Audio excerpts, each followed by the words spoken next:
Now, Mercedes is working on something very, very exciting, and this is going to be, I guess, a 1,000 horsepower SUV, but it's more of a sportback design, so it has a sloping roofline, and I do think it's probably gonna look a little bit strange because I've seen the sort of camo images of the new AMG GT sedan, and honestly, I'm a little bit afraid of what is going to happen with the front end designs. The proportions look pretty good, so let's see what this is all about. So Mercedes AMG electric super SUV will beat Porsche's K1, rides on AMG EA Sports platform, and will deliver a solid 4-figure power output. Like Ferrari's V12 Puro Sangue, the unnamed electric AMG is more of a crossover than an SUV. It has a relatively low roofline. We expect this to be the case because this is not really something that people are going to take off-road, obviously. I feel like maybe Mercedes is finally going back to at least a little bit more boxy shape than what we used to seeing from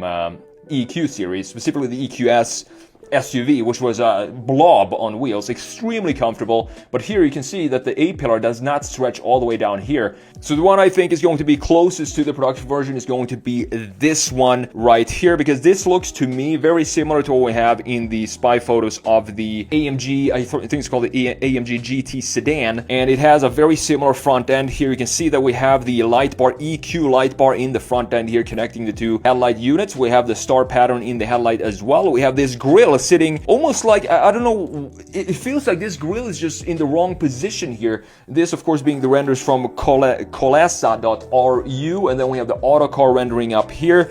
This might also be pretty close to what we see in the spy photos, and here you can see we have this, it's similar to the Kia EV6 rear end. I think that is what Mercedes is going for here, but this is a very clean design when it comes to the surfacing. It looks a lot better than, of course, the EQ series that we have today. You have the same type of graphics in the front end, and this looks a little bit too conceptual for me. The width here and the plantedness is spot on, but honestly, I don't think Mercedes are ever going to put something like this in production because it just feels way too wide and way too low. And here you can see the Kolesa RU renderings for the AMG GT sedan, and what looks so strange here is still having these features for the headlights, and then you have this light bar in the middle. Pretty cool to have this light bar sweeping down like this and creating this U shape in the rear end. Is definitely going to create a very, very strong identity for Mercedes.